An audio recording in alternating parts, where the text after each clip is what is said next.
बिस्मिल्लाहिर्रहमानिर्रहीम। नाजरीन, मैं हूँ साकिब बशीर। नाजरीन, नवाज शरीफ की मेडिकल रिपोर्ट्स के हवाले से और उनकी तहकीकात के हवाले से जो इस्लामाबाद हाई कोर्ट में दरख्वास्त दायर हुई है, उसकी जो तफसीलात हैं वो कल मैंने आपके सामने रख दी थी। आज उसकी समाअत थी। हाई कोर्ट का 2 रुकनी बेंच जस्टिस आमिर फारूक की सरबराही में उसने समाअत की है। जस्टिस आमिर फारूक और जस्टिस मोहसिन अख्तर कियानी इससे कबल जो है नवाज शरीफ की जो अपीलें हैं उन पर समाअत कर रहे हैं, लेकिन आज उनके साथ गुलाम आजम कमरानी, जो जस्टिस गुलाम आजम कमरानी जो बेंच में शामिल थे।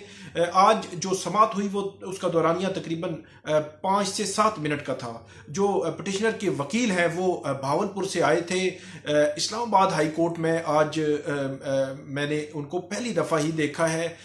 जब केस कॉल हुआ वो रोस्ट्रम पर आए।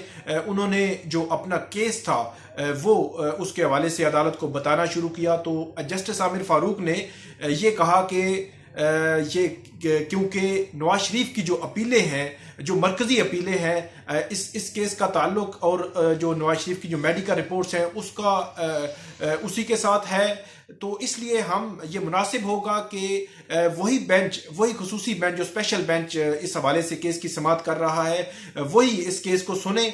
तो अदालत ने जो पिटिशनर के वकील हैं उनको ये कहा कि हम ये केस स्पेशल बेंच को ही रेफर कर रहे हैं, और इस हवाले से अदालत ने जो रजिस्ट्रार हैं उनको ये हिदायत की कि वो चीफ जस्टिस के सामने ये जो फाइल है वो पेश करें, ताकि चीफ जस्टिस इस केस की आइंदा समाअत से कबल जो बेंच तश्कील दें।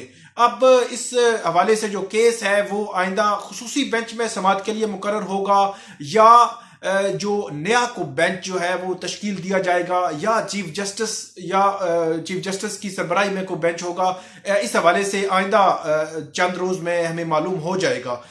लेकिन जब केस की समाअत खत्म हुई तो जो पिटिशनर के वकील थे उनसे हमने, जो मीडिया के लोग हैं, उन्होंने बात करने की कोशिश की। हमने उनके सामने कुछ सवालात रखे और हमने ये कहा कि आपका जो केस है बुनियादी तौर पर जो पिटीशन में बयान किया गया है उस हवाले से आप बात करें।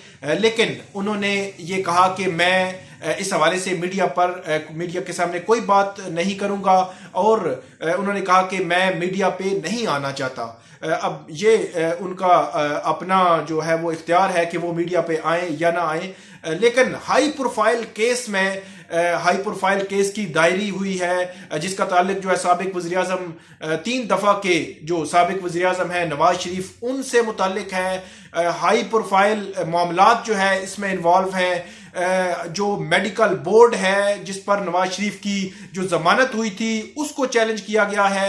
बहुत सारे जो इल्जामात हैं वो इस पूरी पिटीशन में लगाए गए हैं, बल्कि इवन जो गद्दार और इस किस्म के मुल्क दुश्मनी के बयानात जो हैं उनको भी रिप्रोड्यूस किया गया है इस पिटीशन में। लेकिन पिटीशनर के जो वकील हैं उन्होंने इनकार किया किसी भी किस्म की बात करने से, और मीडिया पर्सन्स को ये कहा कि मैं जो मीडिया के सामने नहीं आना चाहता। ये इनका इख्तियार है, मैंने पहले भी कहा। लेकिन हाई प्रोफाइल केस में आइंदा हम अब देखेंगे कि अब जो है इस हवाले से कौन सा बेंच जो है वो तश्कील दिया जाता है, और जो केस है ये अब अपना कौन सा रुख जो है वो इख्तियार करेगा। क्योंकि मेडिकल रिपोर्ट्स पर अगर अदालत जो है किसी किस्म का जो कमीशन जो है वो तश्कील दे देती है तो ये एक बहुत बड़ी खबर होगी, क्योंकि जो मेडिकल रिपोर्ट्स हैं नवाज शरीफ की उन पर सबसे ज्यादा इतराज जो इमरान खान की और मौजूदा जो हुकूमत है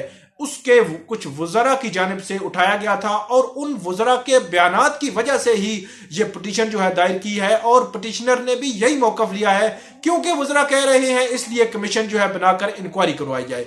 नाजरीन, आइंदा भी हम आपके सामने जो मालूमाती वीडियोज़ हैं वो रखते रहेंगे। हमारे चैनल को ज़रूर सब्सक्राइब करें। बहुत शुक्रिया।